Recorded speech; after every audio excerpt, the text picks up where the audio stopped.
Hi, I volunteer with Rickleberry's Dolphin Project, and we're very open about being anti-captivity. What would you say to those kids that are going to the shows now and say, I want to be a dolphin trainer or a killer whale trainer?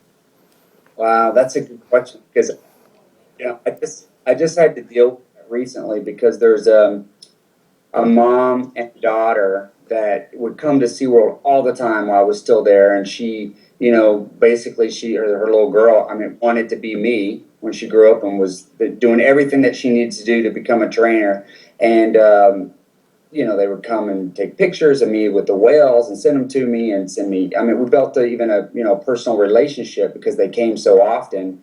And when all this happened, now like, what did I say to this little girl that wanted to be me all of these years, and she's still young, like I say a young girl, I mean, she's like 15 years old now, but at 15 your brain is not fully equipped to handle everything, even though 15-year-olds think that they they can. But so I really had to give that a lot of thought. And so this is the way I think about it. And this is still a work in progress, if you will. But I just am like, okay, look, I don't have the right to tell somebody you can't have the dream that I had. After I had it and I had it all these years and I had the best career you could possibly have with killer whales, did it all for so many years. What right do I have to tell a child you can't do what I did? The only thing that I can do is just try to explain to them, look, this is how much these whales meant to me. This is how much I love these whales. I will cherish those memories for my entire life. But this is also what I saw that they weren't getting and what they need. And kind of let them make their own decision about it. And the way I feel too is like, even if we stop SeaWorld from their captive breeding program and their artificial insemination, it stops tomorrow. Let's just say that happens in best case scenario, because I don't think it's realistic to think that they're going to close their doors. I just don't. They're too powerful, too much money.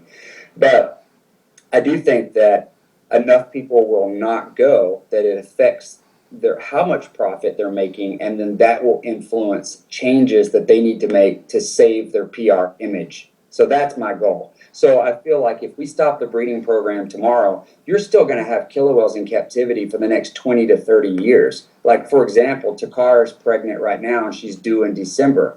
Takara just turned 22. Her mom, Kasaka, is like 38 years old, still alive in California. So even if we succeed at forcing them to change their business model and tomorrow their breeding program stops, what do we do now with these whales for the next 20 to 30 years for those last remaining whales to live out their life?